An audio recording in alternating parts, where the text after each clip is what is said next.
Agradezco mucho la invitación para poder compartir con ustedes algo de lo que se ha estado trabajando desde hace casi 30 años.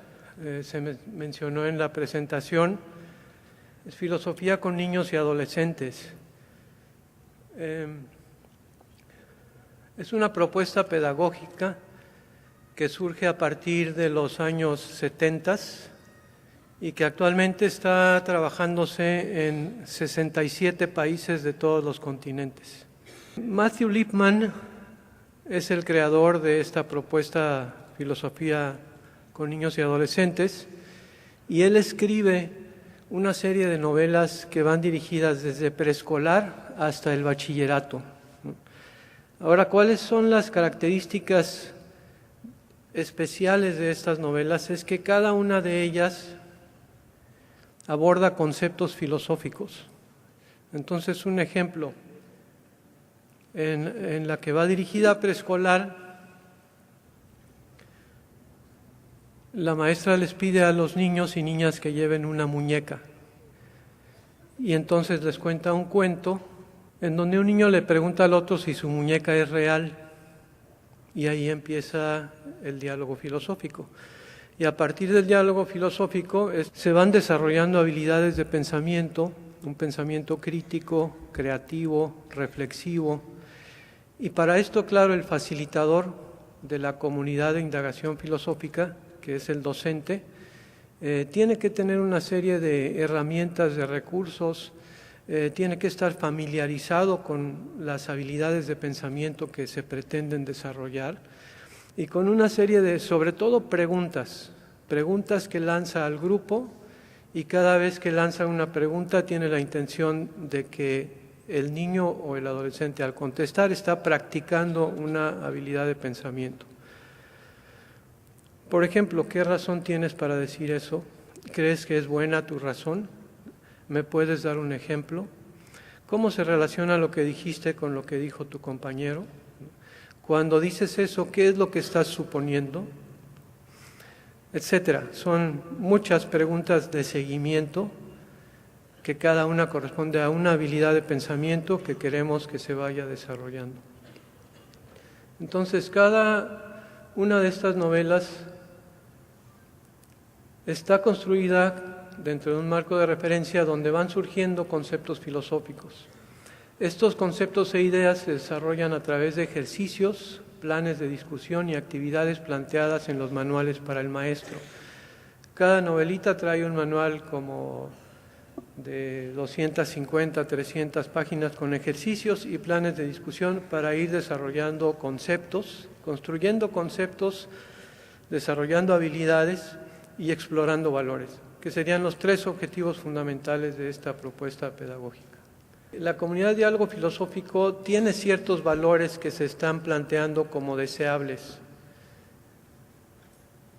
La propuesta de filosofía para niños tiene una idea del tipo de persona que es deseable formar y de un tipo de mundo en el que queremos vivir. Y esto está basado en un concepto de democracia deliberativa, o democracia creativa, como le llama John Dewey, democracia solidaria, en donde la cooperación y la solidaridad son muy importantes. Y es muy diferente a una democracia liberal tipo Estados Unidos, en donde el individualismo y la competencia son lo que rige. Entonces son conceptos de democracia muy diferentes. En el que plantea Filosofía para Niños, el concepto de justicia social es muy importante. Y parte del producto del trabajo con niños y adolescentes sería que fueran desarrollando una conciencia social. Bueno, vuelvo a esta cuestión de género, porque desde muy pequeños, con estos valores democráticos que se están promoviendo, puede ser que estén hablando de qué quieres ser de grande. Y una niña va a decir, pues yo quiero construir casas, yo quiero ser arquitecta. Y otro niño le va a decir, tú no puedes ser arquitecta, mi papá me ha dicho que las mujeres tienen que cuidar a sus hijos, hacer rico de comer y cuidar a su esposo. No pueden salir a trabajar porque él es el que trae el dinero a la casa, ¿no? Entonces, ¿qué le toca al maestro? O sea, aquí está claro que no queremos promover esos valores machistas o reafirmarlos. Entonces, el maestro pierde el protagonismo hasta donde sea posible y lo que hace es preguntar qué opinan los demás. Alguien que tenga otra forma de pensar acerca de esto, y de los mismos niños va a salir, no, pues yo cuando me llevan al dentista es mujer y yo cuando esto es mujer. Y entonces se va a dar cuenta el niño de que tanto niños como niñas pueden ser lo que quieran cuando sean grandes, ¿no? Entonces ya hubo una autocorrección en el pensamiento gracias a las interacciones en la comunidad de diálogo. Pero bueno, esta va dirigida como para primero o segundo de primaria, ELFI, conceptos prominentes, ¿qué es saber? ¿Cuál es la diferencia entre conocimiento y sabiduría? La convivencia con otros compañeros. Esta Kyo y Gus y Pixie, que son las que van dirigidas a la mitad de la primaria, segundo, tercero, cuarto hasta quinto. Se usa esta mucho también para la educación ambiental porque sucede en una granja. O sea, en las novelas van apareciendo conceptos filosóficos a partir de la trama y de lo que se da con los personajes. Y esos conceptos filosóficos están equilibrados, ¿no? Aquí ahora se habla también de la belleza, pues está el área de la estética, pero también está representada el área de la epistemología, la metafísica, la ética, la lógica, ¿no? Dentro de los conceptos que van apareciendo para ser discutidos por los niños. En Pixie se enfatiza mucho el uso del lenguaje, la relación que existe entre el lenguaje y pensamiento y desarrollo del pensamiento, cómo funcionan las palabras para que entendamos el mundo, qué es una historia y si todo tiene una historia, incluyendo las personas. Esta sería para el final de la primaria o ya la secundaria.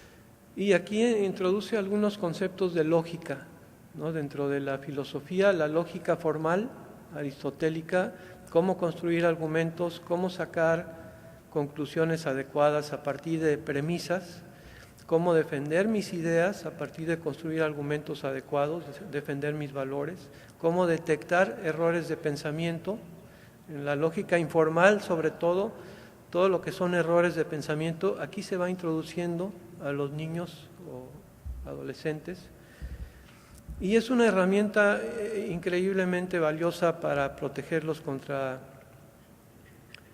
la manipulación de los medios de comunicación sobre todo, ¿no? Que pagan millones de dólares para publicidad, y si pagan millones de dólares es que les funciona, ¿no? Y es que tenemos al estudiante o al hijo que quiere los tenis de 1,500 pesos. ¿Y por qué? Porque en el anuncio de televisión sale Michael Jordan jugando con esos tenis. Entonces, ¿qué es lo que quiere el publicista? Que el joven asocie esos tenis con Michael Jordan y con que si él los tiene un poquito tal vez va a jugar como Michael Jordan, ¿no? Y eso desde el punto de vista de razonamiento es una falacia muy común y muy simple que usan los medios publicitarios, las grandes empresas para que compremos y consumamos, y también el discurso político está lleno de falacias de razonamiento. Entonces, una herramienta para ir protegiéndose contra esa manipulación y para pensar críticamente, autónomamente, por uno mismo. Esta va dirigida a secundaria y bachillerato y enfatiza el cuestionamiento ético. Lisa. desarrollo del cuestionamiento ético, cómo debemos vivir, la muerte, las relaciones y tipos de relaciones, la guerra, entre muchas otras ideas que van apareciendo. Hana va dirigida también a secundaria o bachillerato y abarca conceptos muy importantes y muy delicados, como qué es el abuso, la responsabilidad sobre nuestro cuerpo, qué significa ser persona, diversidad cultural y respeto a la diferencia. Ahora, ¿qué es esta comunidad de diálogo filosófico? Actualmente la Secretaría de Educación Pública en México, será acá, no sé si es el Ministerio de Educación, ha reintegrado la filosofía, se había quitado. O sea, las humanidades habían sufrido un corte bastante fuerte por la intención de meter más tecnología y más estas cosas. Y después de algunos años y de que en el sexenio del presidente Calderón se cuentan 100,000 muertes en cuanto a los narcotraficantes y el crimen, me parece que parte de la intención de regresar la filosofía a los bachilleratos es el darse cuenta de que esos 100,000 que se fueron al narcotráfico y que murieron jóvenes, ¿no? ¿Qué pasó en la primaria? Porque cuando vemos la primaria la hicieron, ¿no? O sea, ¿qué tipo de valores, qué tipo de cuestiones surgieron en la escuela primaria que acabaron muertos, ¿no? Entonces regresa la filosofía a las escuelas, a los bachilleratos y a la secundaria, y nos piden a nosotros asesorar en cuanto a cuál debería ser la metodología para la enseñanza de la filosofía. Y claro que es la comunidad de indagación, ¿no? Pero adoptan la comunidad de indagación filosófica porque la intención no es que repitan nombres y que sepan teorías, sino que la filosofía sirva para enseñarlos a pensar críticamente, reflexivamente, analíticamente, ¿sí? ¿Y cómo funciona? Se enuncian las reglas. O sea, aquí yo cuando entro a un grupo nuevo les digo, aquí es muy fácil, nada más hay 2 reglas. Cuando quieras hablar, levantas la mano, y cuando alguien esté hablando, escuchas. Y yo trabajo ahora principalmente, aunque me gusta mucho trabajar con niños y jóvenes, te vas especializando y te empujan hacia trabajar con maestros. Aunque les diré que muchos de los mismos problemas que tengo trabajando con adolescentes los tengo con maestros, como ustedes se imaginarán, ¿no? Cuando alguien está hablando, están conversando por acá y por allá otros, los mismos problemas, eso, y se manejan pues más o menos igual, ¿no? Cuando alguien está hablando en la comunidad de diálogo y veo que hay 2, 3 conversaciones, le digo, a ver, espérate porque parece que tus compañeros no te están escuchando. Entonces vamos a esperar a que estén listos para escucharte y después continuamos. Entonces se enuncian las reglas que tienen que ver con este respeto, con la escucha, con el tratar de entender lo que dice el otro, ¿no? No tratar de refutar inmediatamente, porque los hemos acostumbrado al debate. Entonces, si uno dice, yo no estoy de acuerdo con lo que dijo Juan por esto y esto, Juan, en lugar de pensar, a ver, ¿por qué no estuvo de acuerdo? Voy a tratar de entender si puede ser que yo esté equivocado o diseñar mejores argumentos para seguir defendiendo lo que pienso, pero es una actitud de escucha y de construir juntos conocimiento, no una actitud de, no estuvo de acuerdo conmigo, me tengo que defender, ¿no? Y ni siquiera pienso si puede tener razón o no, me tengo que defender. Entonces se enuncian las reglas, viene la lectura, que es la parte importante, esta lectura en donde hay inmersos conceptos filosóficos. Después vienen las preguntas para la discusión, para la comunidad de diálogo, pero estas vienen de los estudiantes. Entonces yo puedo tener un párrafo donde sé que hay 2 o 3 conceptos filosóficos y que muy probablemente, el 90 y tantos % de probabilidad, las preguntas que hagan los estudiantes van a abordar alguno de esos conceptos. Y yo ya tengo en mi manual ejercicios y planes de discusión para trabajar esos conceptos, para ver los diferentes ángulos de los conceptos de de libertad, de justicia, hay infinidad de conceptos filosóficos. Entonces puedo hacer equipos, cada equipo formula una pregunta, esas preguntas se van al pizarrón y después hay una votación. Y la pregunta que tenga más interés por parte de los estudiantes, esa es la que se va a trabajar. Entonces ahí otra vez el protagonismo del docente está un poco de lado, porque yo no llevo mi clase planeada y decirle a los estudiantes de esto vamos a hablar ahora, sino que ellos se sienten propietarios del tema de discusión porque ellos lo eligieron, ellos hicieron la pregunta y ellos votaron por la que más les interesó. Y de ahí viene la discusión, que es la parte más importante porque es donde se van a lograr los objetivos, que es el práctica y desarrollo de habilidades de pensamiento, construcción, definición, internalización de conceptos, ¿no? Y esto se ha visto investigación tras investigación que mejora la comprensión lectora, y la comprensión lectora está íntimamente ligada con el desempeño académico, ¿no? Y bueno, después la evaluación. En la apertura se recuperan las nociones de los estudiantes sobre los conceptos que se abordarán, se lee un texto, se observa un objeto, se narra una experiencia o se responde una pregunta.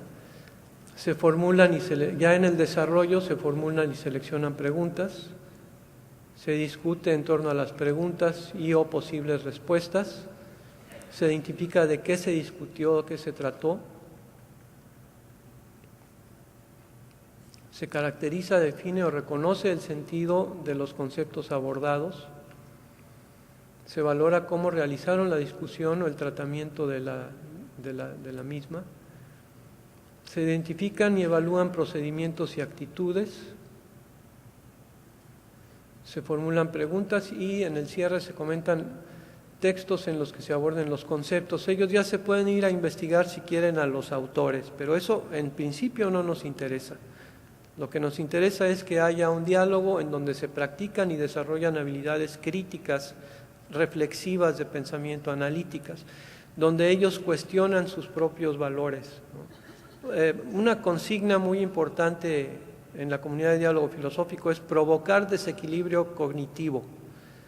En México decimos moverles el tapete, no sé si acá sea una expresión también. Provocar desequilibrio cognitivo, cuestionar sus supuestos, ¿sí? Porque, como bien decía Piaget, cuando hay desequilibrio cognitivo, hay crecimiento cognitivo. Si todo está tranquilo y estable, no hay movimiento cognitivo. ¿Qué es lo que quiere hacer el Ministerio de Educación? Tomar cada una de estas novelas, tener un equipo de expertos que puedan identificar los conceptos filosóficos que van apareciendo en esas novelas y crear un manual con ejercicios y planes de discusión para que el maestro lo utilice para el desarrollo del pensamiento crítico, desarrollo de habilidades de pensamiento y exploración de valores. O sea, la transferencia entre el trabajo en comunidad de diálogo y la vida cotidiana nos parece sumamente importante, y exigir la congruencia constante entre lo que se piensa, lo que se dice y lo que se hace. Esto es también parte importante del trabajo en comunidad de diálogo. Algunas características de la comunidad de diálogo filosófico. Es una propuesta constructivista, tiene mucho que ver en su fundamento teórico con Vygotsky y la construcción social del conocimiento, con la relación íntima del lenguaje con el desarrollo de la inteligencia. Si conocen a Vygotsky ya sabrán en la zona de desarrollo próximo la importancia de la mediación para ir avanzando en el aprendizaje de los estudiantes, ¿no? A diferencia de Piaget, Vygotsky pone la enseñanza antes del desarrollo. O sea, tenemos que enseñar, estimular, y eso hasta puede provocar desarrollo. Y Piaget decía, si no hay la madurez en ciertos esquemas, si no hay ese desarrollo biológico, no podemos enseñar, ¿no? Entonces hay cierta contraposición entre los dos, y Vygotsky En filosofía con niños y adolescentes nos apegamos mucho a sus ideas de la importancia de la mediación y la importancia de ir empujando en esa zona de desarrollo próximo para educar las habilidades de los estudiantes. En la comunidad de diálogo, el docente es un mediador que no tiene respuestas, ¿sí? Las respuestas se las tienen que ir construyendo los propios estudiantes. Entonces, por ejemplo, si están discutiendo acerca de los derechos de los animales y yo tengo en mi clase a un estudiante que habla muy bien de las peleas de gallos y su abuelo tiene gallos y él desde chico ha convivido con eso, y tengo otro estudiante que sus papás están en la Sociedad Protectora de Animales. Lo que me toca a mí como docente en la comunidad de diálogo filosófico es imparcialmente ver que se ofrezcan los mejores argumentos a favor de las peleas de gallos y los mejores argumentos en contra de las peleas de gallos. Lo que yo, Eugenio, piense, eso no importa. Si a mí me dicen, a ver, Eugenio, ya tú dinos, mi respuesta sería, a mí me costó mucho trabajo formarme mi propia postura acerca de esto y conocer los diferentes factores, y no les voy a hacer el trabajo. Entonces ustedes tienen que escuchar todo lo que se dice a favor, todo lo que se dice en contra, y formarse su propia forma de pensar acerca de esto, ¿no? A mis hijos es diferente. A mis hijos desde pequeños, en esta casa estos son los valores, pero mis estudiantes no son mis hijos y no tengo derecho de imponerle mis valores, ¿no? Entonces es esa apertura para que se vayan construyendo sus propios valores, claro, dentro de este marco de democracia solidaria, creativa, crítica, que les mencioné anteriormente. O sea, sí hay ciertos valores que queremos empujar por ahí, ¿no? Se entiende al niño y al adolescente como interlocutores intelectuales competentes. O sea que creemos que podemos razonar con ellos, que podemos honestamente aprender de ellos y no nada más decir, ay, no, sí, que mira qué bonito y qué interesante está comentando, sino que a veces te sorprenden cuando les das el espacio para expresar lo que piensan y lo que sienten. A veces nos sorprenden, ¿no? Y realmente creo que sí podemos muchas veces aprender de ellos, porque los conceptos filosóficos tienen características muy especiales, son controversiales, son difíciles de definir con claridad y no tienen edad, son relevantes para todos nosotros desde que nacemos hasta que nos morimos. Por ejemplo, el concepto de justicia. ¿Desde qué edad escuchamos al niño decir, es que no es justo, ¿no? Y al adolescente, es que no es justo que no me dejen ir al antro hasta las 3 de la mañana, ¿no? Y al trabajador diciendo, es que no es justo que me estén pagando tan mal. Y finalmente al anciano diciendo, es que no es justo que me quieran meter al asilo. O sea, el concepto de justicia nos va a acompañar toda la vida. Y lo que hace la comunidad de indagación filosófica es ayudar a explorar estos conceptos, a que se formen su propia idea de cómo entienden estos conceptos y cómo los quieren vivir los estudiantes con los que trabajamos. La comunidad de diálogo no es una comunidad terapéutica, pero sí tiene una dimensión terapéutica. Es un espacio de respeto, confianza y escucha, un lugar seguro, y en donde no debemos poner al niño o adolescente como centro de la discusión, ¿no? Un ejemplo, si llega un niño tarde y estamos en la clase de filosofía con la comunidad de diálogo y le digo, ¿por qué llegaste tarde?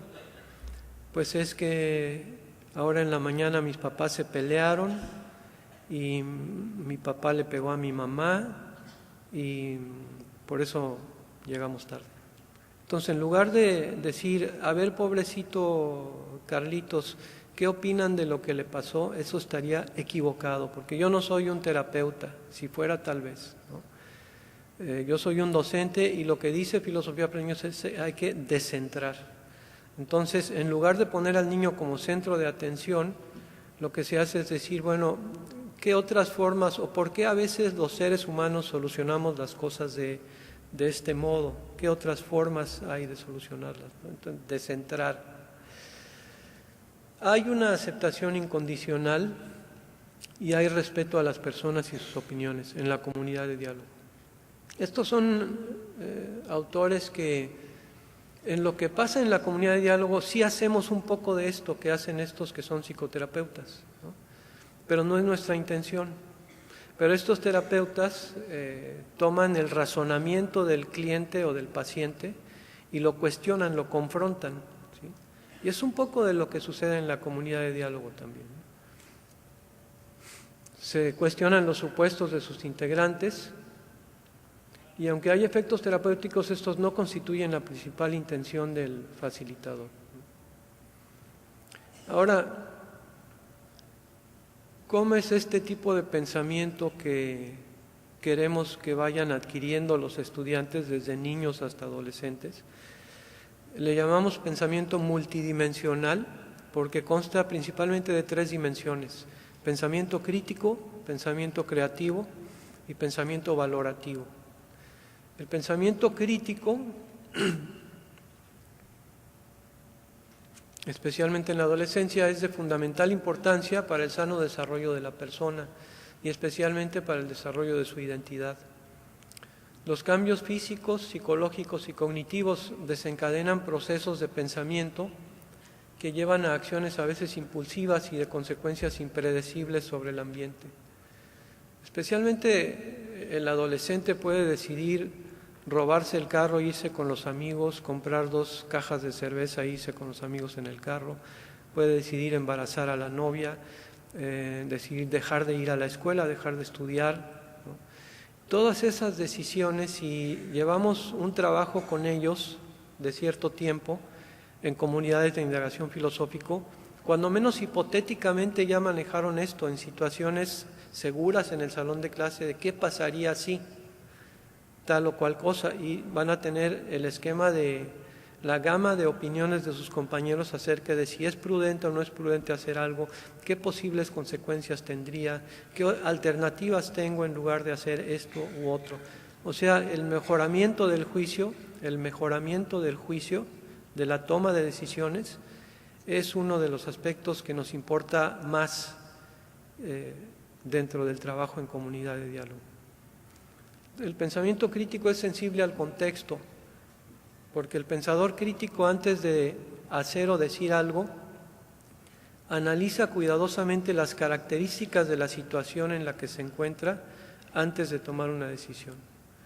Es autocorrectivo, aquí pensando en la comunidad de diálogo, porque podemos tener niños o adolescentes en la clase que vienen con un esquema familiar que promueve, por ejemplo, estereotipos, discriminación, diferentes cuestiones, y aquí se van a confrontar en la comunidad de diálogo y va a haber autocorrección. Se van a dar cuenta de que probablemente estaban equivocados.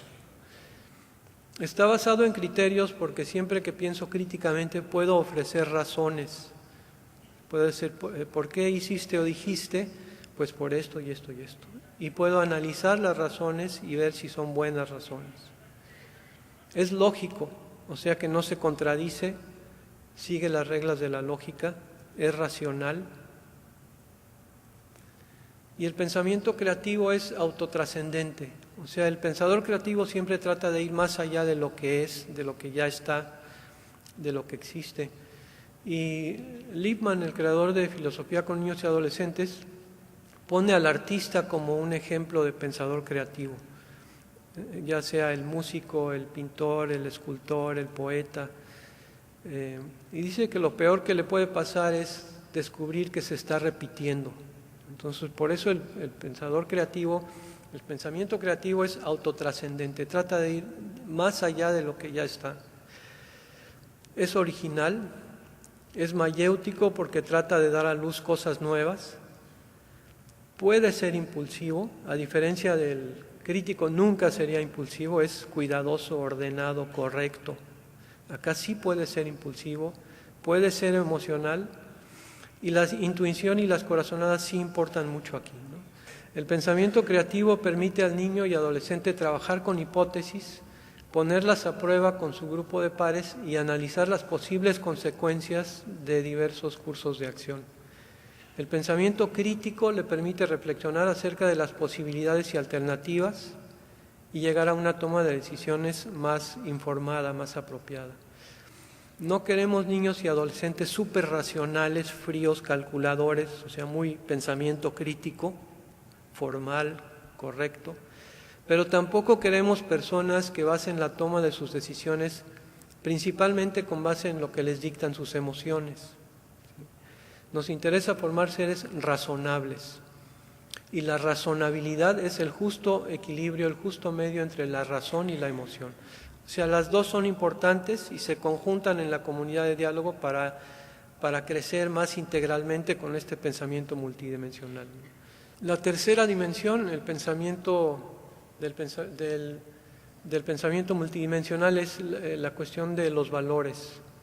El desarrollo del pensamiento, la comunidad de indagación filosófica no se puede dar en un vacío moral.